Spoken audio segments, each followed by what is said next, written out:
நலம் விரும்பியெல்லாம் கேட்பாங்க, எதுக்கு சரவணா அடுத்தடுத்து படம் கொடுத்துட்டே இருக்கீங்க, ஏன் அப்படின்னு கேட்டுகிட்டே இருப்பாங்க. சத்யான்னு என் நண்பன் ஒருத்தன், சார் நண்பரில் என்னோடய காஸ்டியூம் டிசைன் கூட கேட்பார். எல்லாருமே கேட்பாங்க, ஏன் சார் நீங்கள் அவங்களாம் ஏமாறாங்க, அவரை ஏன் நம்புறீங்கன்னு. எனக்கு ஒரு பிரச்சனை வந்தப்போ, அசோக் இறந்தப்போ ஒரு 5-6 பேர்த்துக்கு தான் என் மாப்பிள்ளையை பத்திரமா பார்த்துங்க, அவனுக்கு ஒன்றும் தெரியாது, தயவுசெய்து பார்த்துக்கோங்கன்னாரு. என் கூட கடைசி வரைக்கும் என்னை பார்த்துக்கு நிற்கிற சரவணன். அவனுக்கான உயிரே கொடுக்கணும். படம் கொடுக்குறதுல என்ன, ஃபெயிலியர் ஆனால் என்ன, தோல்வி அடைஞ்சா என்ன, அதை பார்க்கவே மாட்டேன். எனக்கு அப்போ நின்ன ஒருத்தர் இப்போ வரைக்கும் நின்றுட்டுருக்காரு. எனக்கு பிரச்சனைனா வந்து நிற்கும் போது ஃபோன் பண்ணும்போது ஒரு ஆறுதல் தான். நம்ம வந்து பணம் இழந்தப்போ, நான் அடிக்கடி சொல்லுவேன், பணம் இழந்தப்போ நமக்கு அவன் காசு கொடுத்தலாம் அவர் எனக்கு உதவவே இல்லை, எந்த விதத்துலேயும் ஃபினான்ஷியல் சப்போர்ட் பண்ணலை. நான் தான் உழைச்சேன். ஆனால் சொல்கிறதுக்கு ஒரு நண்பர் இருக்கான் பாருங்க கூட.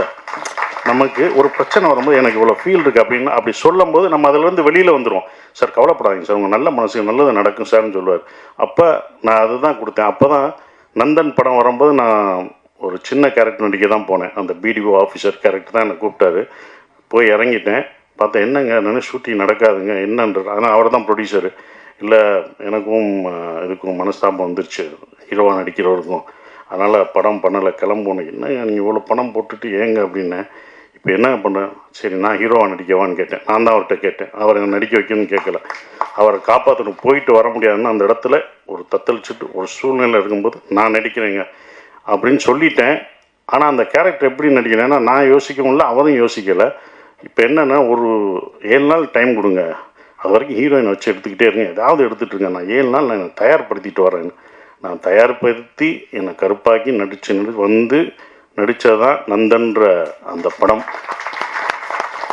அந்த படம் நடித்து எனக்கு வந்து அப்போ அவர் அவ்வளோவா அப்பையும் ரிலீஸ் பண்ண முடியாமல் தத்தளிச்சும் போதும் நாங்கள் அதை எப்படியாவது கொண்டு வரணும்ட்டு தேட்டருக்கு கொண்டு வந்து அது எனக்கு நல்ல பேர் வாங்கி கொடுத்தது. அவர் இன்னும் என்னை தப்பான இடத்துலலாம் தள்ளி விட மாட்டார். நண்பன் என்றைக்கும் நம்மளை காப்பாற்ற தான் செய்வார். நல்ல பேர் வாங்கி கொடுத்தது. இன்று அந்த நந்தன் என்ன பண்ணுதுன்னா, அந்த கொடியேற்ற முடியாமல் ஆகஸ்ட் 15 கொடியேற்ற முடியாமல் இருக்கிற பஞ்சாயத்து தலைவர்கள், தலித் பஞ்சாயத்து தலைவர்கள்லாம், பிடிஓ எல்லாம் கவர்மெண்ட் ஒரு ஆர்டர் போட்டிருக்கு, ஜிஓ போட்டிருக்கு, அவங்க கண்டிப்பாக கொடியேற்றதை நீங்கள் வந்து ஆன்லைன் மூலமாக பார்க்கணும் அப்படின்னு சொல்லி அவங்க ஒருத்தவங்க ஃபோன் பண்ணி எனக்கு நன்றி சொல்லும்போது இதுதான் இந்த படம் எனக்கு கொடுத்தது. ஒவ்வொருத்தவங்க அந்த இதில் அழுதுட்டு ஒரு அம்மா, நமக்கு எங்களால் ஏற்ற முடியலன்னு சொன்ன அந்த அம்மா, நாங்கள் இந்த வருஷம் ஏற்றுறோன்னு சொன்னோம் பார்த்தீங்களா, காசு பணம் கொடுத்தா கூட அது வராதுங்க. அந்த கண்ணீர் எனக்கு கொடுத்தது ஆஸ்கார் அவருக்கு சமம். அது வாங்கிட்டேன் நான். அதுதான் எனக்கு கிடைச்சது. அவங்க கொடியேற்றினாங்கல்ல, அதுதான் அந்த படம் செஞ்சிருக்கு. ஒரு படம் என்ன செய்யணுன்றது ஒன்று இருக்குது. அந்த படம் அதை நடத்துச்சு. அது வியாபார ரீதியாக அவன் நடத்தணும்.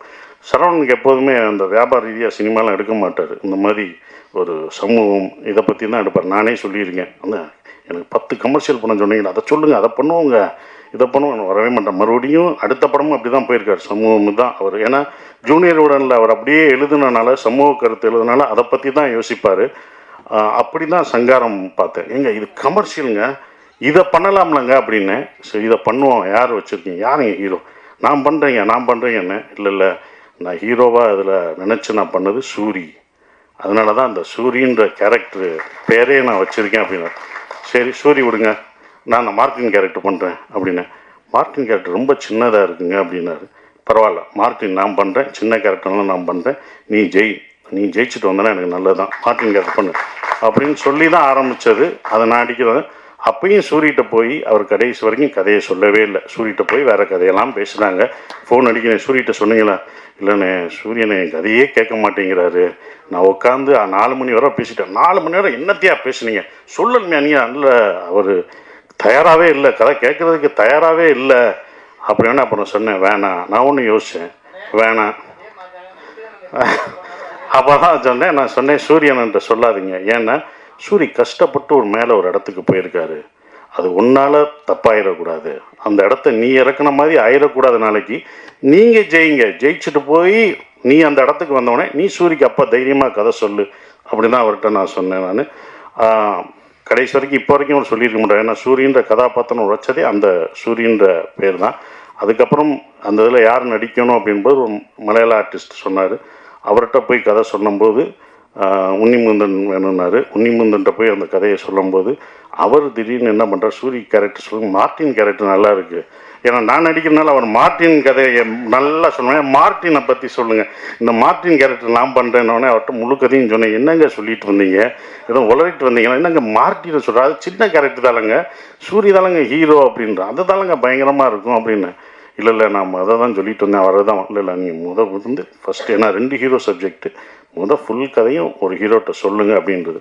கண்டிப்பாக அந்த சிங்காரம் படம் எடுத்தால் பெரிய வெற்றி அடையும்ன்றது நம்பிக்கை இருக்குது. ஏன்னா நான் சுப்பிரமணியபுரம் எப்படி ஒரு ரவுடிசத்தை அப்படி கண் முன்னாடி உங்களை கொண்டு வந்த காமிச்சனோ, அதே மாதிரி தான் இந்த சங்காரம் படமாக எடுக்கக்கூடிய இது. ஏன்னா இந்த புக்கை படிக்கும்போது அது திரைக்கதை வடிவத்தில் தான் இருக்கும். நீங்கள் அது நாவல் எல்லாம் சொல்கிறாங்க, என்னை பொறுத்த வரைக்கும் அது ஒரு திரைக்கதை புத்தகமாக தான் இந்த சங்காரத்தை பார்க்குறேன்.